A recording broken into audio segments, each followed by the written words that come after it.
Hello everyone, welcome back to our channel. This is Diya. So कैसे हो आप लोग? I hope you well, healthy safe and happy ना हो। जो भी मेरे एफ होते हैं वो इमेजिनेशन पे बेस्ड होता है, उसके लिए लव से कोई भी लेना देना नहीं होता है।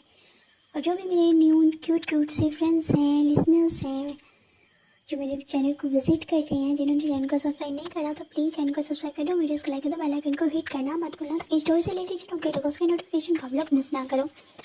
और सबसे पहले तो सॉरी यार, गुस्सा मत करना मुझ पे। आप बोलते हो कि थोड़ी दिन के लिए आती है फिर गायब हो जाती है, बट मेरे भी एक रीज़न है क्योंकि हमारे यहाँ काफ़ी टाइम से जो है वो बारिश हो रही है, सो वो इलेक्ट्रिसिटी की भी प्रॉब्लम चल रही है, तो मुझे टाइम नहीं मिल पा रहा अपडेट देने का। बट आज टाइम मिला है, सो आप लोग के लिए मैं फिर लेके आई हूँ, उसका फर्स्ट पार्ट लेकर आ गई जिसका नाम है द सीक्रेट्स ऑफ लव। ये एफ जो है वो हिस्टोरिकल एफ है जिसे मैंने लिखा है, इसे अनदर प्लेटफॉर्म पर कहीं भी शेयर नहीं किया गया है और ये मेरे द्वारा ही लिखा गया है।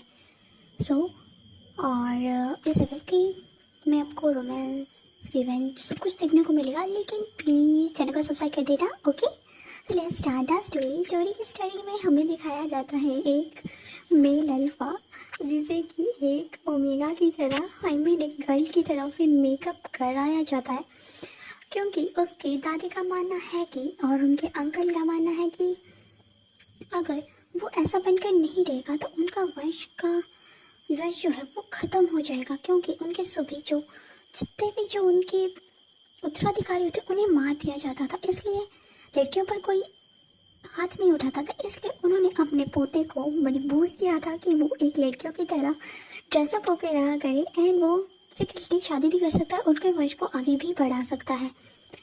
और दूसरी तरफ का मैं आपको बाद में बताऊंगी, लेकिन फर्स्ट पार्ट में आपको इस एफ के फर्स्ट मेन लीड का कैरेक्टर का आपको मतलब उसके बारे में थोड़ा सा ये रिव्यू दे देता हूँ। जो मेरा फर्स्ट मेन लीड है इस एफ का, उसका नाम लान वांगची है और वो लान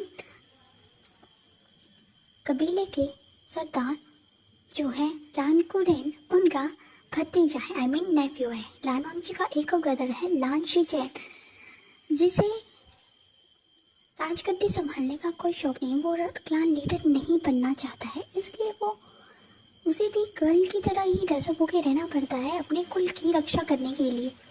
और उसमें काफ़ी ज़्यादा ठहराव है। दोनों ब्रदर एक दूसरे के साथ बहुत अच्छा है, दोनों पार्टी करते हैं, आई मीन घूमने जाते हैं, अलग अलग जगह को विजिट करते हैं एंड अपनी फाइटिंग स्किल्स, उनकी तलवारबाजी बहुत ही ज़्यादा अच्छी है, क्योंकि लान कबीले में अनदर जो सेक्स होते हैं उन सभी के जो स्टूडेंट्स हैं वो स्टडी करने के लिए आते थे एंड लान जी गर्ल की तरह रहता था एंड मोस्टली वो बहुत ही ज़्यादा सुंदर था जिस पर किसी का भी दिल आ जाए। एंड दूसरी तरफ लान शिचेन, उनका तो भाई किसी के साथ तो ऑलरेडी सीन चल रहा था, आई मीन उनका किसी के साथ टांका भिड़ा हुआ था जिसे वो पसंद करते थे, जो कि जियांग कबीले का राजकुमार था जिसका नाम जियांग चैन था, जो कि जियांग फैमियान का इकलौता बेटा था, लेकिन उनका एक अडॉप्टेड सन भी था।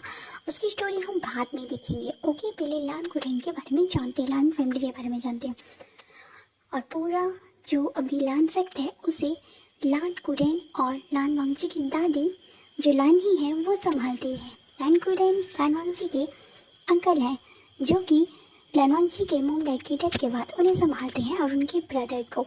अब चलिए जियांग सेक्ट की तरफ चलते हैं। जियांग सेक्ट में मिस्टर जियांग फैमियान है, उनकी वाइफ जो है मैडम यू है और उनके 3 बच्चे हैं, जिसमें से फर्स्ट जियांग यानली है जो कि एक बहुत ही सुंदर अल्फा है, और दूसरी तरफ उनका एक दूसरा जो उनका सेकंड सन है जिसका नाम जियांग चैन है। जियांग चैन का एज अभी 16 ईयर ओल्ड है एंड वो बहुत ही ज़्यादा प्रिटी है एंड वो बहुत ज़्यादा गुस्से वाला है।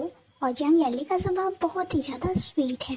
दूसरी तरफ जो हमारा आई मीन विंग है, विभूषण, उसके मॉम डैड की डेथ बचपन में ही हो गई थी, जिसके बाद जो है वो उसे जो है वो जियांग फैमिली ने अडॉप्ट कर लिया था। विभूषण जो है वो कांगसी सेडर और वी जांगसी का बेटा है। उनकी डेथ के बाद उनका किसी ने मर्डर कर दिया था, उसकी फादर की डेथ के बाद जियांग फैमिली ने उसे अडॉप्ट कर लिया था एंड वो उनका वारिस होने वाला था, क्योंकि उसे एक मेल अल्फा की तरह रखा जाता था। बट मोस्टली विंग जो है वो एक ओमेगा है, उसे ओमेगा की पर्सनैलिटी बहुत ज़्यादा पसंद है, लेकिन उसे अपने अंकल के कहने पर एक बॉय का ड्रेसअप करके रहना पड़ता है, आई मीन एक अल्फा की तरह उसे रहना पड़ता है।